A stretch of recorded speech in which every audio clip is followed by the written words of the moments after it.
Hey, executives, let's get real. Are you getting in your own way? I've certainly been getting in my own way recently.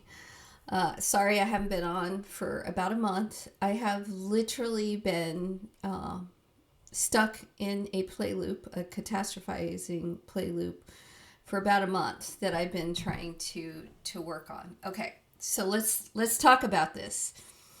As an executive, why can you not do this? So, as an executive, there's two things you have to be able to do. If you want to be an executive or you just want to be the best version of yourself, you have to take control of your thoughts and your emotions. Those are two really important things to take control of. Why? Because if you believe your thoughts, I talk about this in my book, Heal the Four Woundings. I talk about this, that we believe our thoughts are us.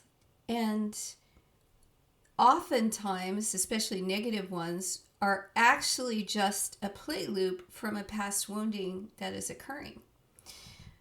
All right, but back to you, executives. Why do you have to take control of your thoughts and your emotions? Okay, I want you to think about this. One, if you can't control your thoughts and properly assess a situation, you have no real ability to assess and manage risk. And that is the number one thing you have to do. You have to do this as a CEO. You have to do this as an executive. You have to do this as a director. If you want to be one of those, you have to start doing that now so that you can become one. You have to be able to assess risk. And if you can't, that also means you're not going to properly assess the outcomes. You won't be able to allocate resources properly, and that will affect profitability. Why? All right, let's talk about what's really happening. We talked about this a little bit, but what's happening is in your brain, in the back of your brain, there's this reticular activation system, and it holds you hostage to the beliefs that you have about yourself. If you think good things about yourself, this filter essentially will allow you to see and experience good things. If you think bad things about yourself, that's what you will experience. So you have to, as an executive, as a director, or whatever, you have to have confidence in yourself. You have to have confidence. So I, for the past month, didn't realize that I've been catastrophizing. Catastrophizing is where you project, so a situation happens. In that situation, there's something about the situation that results in some negative thought and negative feeling. And then what happens is you're projecting into the future some outcome that's bad, and then it replays in your mind.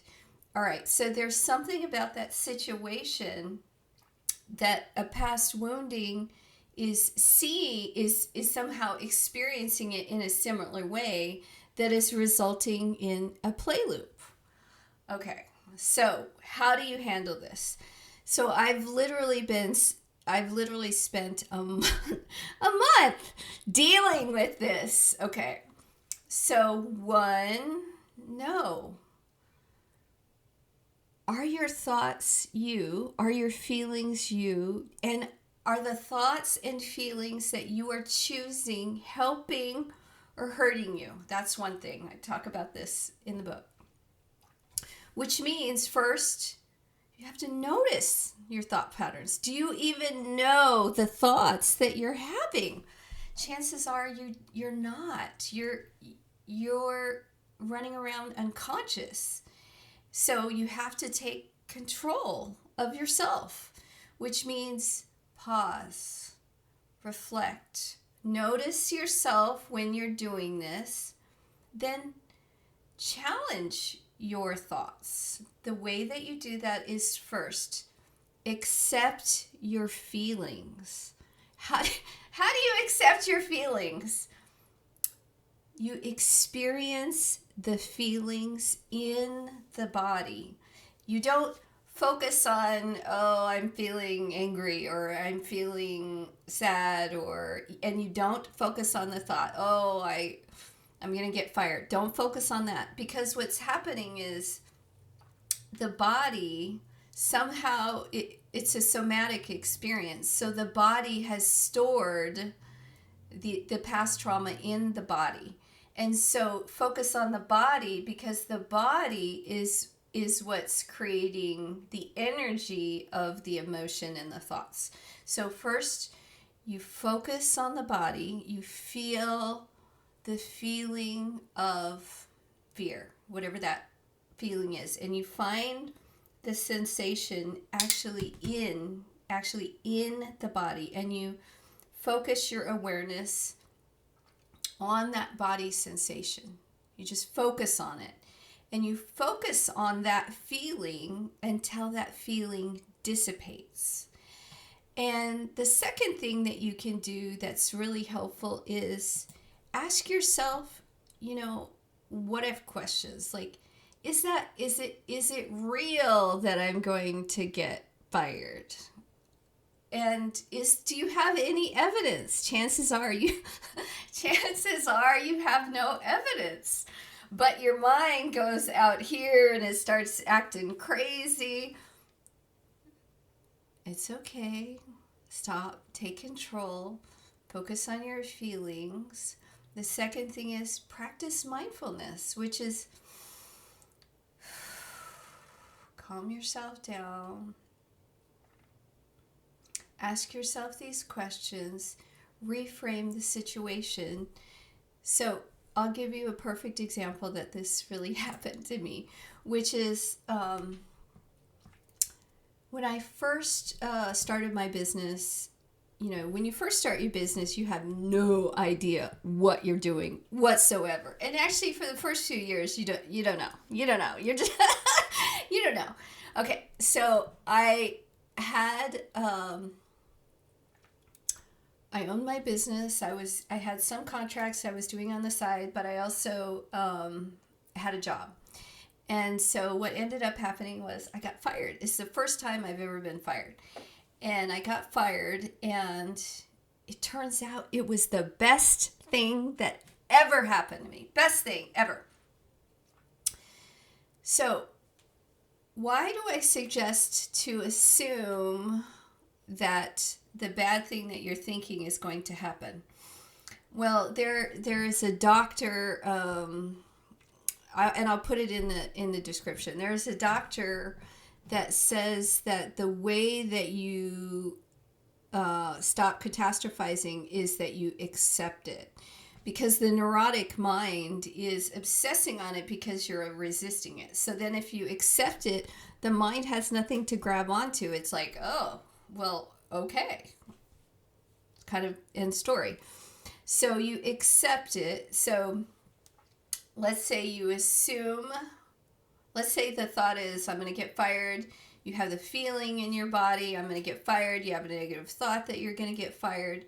Accept the feeling until the emotions in the body dissipate. And then say to yourself, what if I did get fired? What if it was the best thing that happened ever? In my situation, after I got fired, it was the best thing that ever happened, because a month later, I got a opportunity to bid on some work for $1 million. It was the best thing that ever happened, and it really forced me to kick myself in the butt and start working and focused on my business, and that was great. So by visualizing success, that will happen. And the other thing is, it changes the way that your RAS filter allows you to experience the world, and all of that is good. So those are just some of the things. Let's see. be compassionate with yourself. Don't beat yourself up if you're catastrophizing, because chances are you're catastrophizing because of some trauma, in which case then you don't want to further exacerbate your healing by then bullying yourself for the fact that you're trying to work through it. Be compassionate, be kind to yourself, talk to yourself like you are your best friend that absolutely loves you and believes that you can never do anything wrong, or that sees that every mistake is just propelling you to the badass that you are. That's how you have to think about yourself. Visualize your success. So what I know now, had I known then about how to change your mind and change the way you experience life, is if I had the thought that I was going to get fired, because when stuff like that is happening, you can always kind of tell something's coming. You can feel it. And so I kind of knew. I shouldn't say I knew. And so I should have visualized that it was the best thing that ever happened and blah, blah, blah. And I would have moved through it with much more ease and grace. And I would have known this is the best thing that's ever happened. So stop getting in your own way. Take control of your motherfucking thoughts and your feelings so that you can be the top executive that you are. And by feeling confident within yourself, by loving yourself and being compassionate and kind to yourself, then you will be able to properly assess risk. And then you will be able to create innovations. And then you will be able to properly apply resources. And then you will have no problem saying to an employee, I'm sorry, we are just not a good fit. It's just the way it is, because you're creating a boundary is not a reflection on you. It's a reflection of your compassion and love for yourself. But they're not wanting to meet you where you're at isn't a reflection of you. In other words, if they don't want to step up, that's their choice. If you've given them the opportunity, there's nothing you can do. They can't change your minds.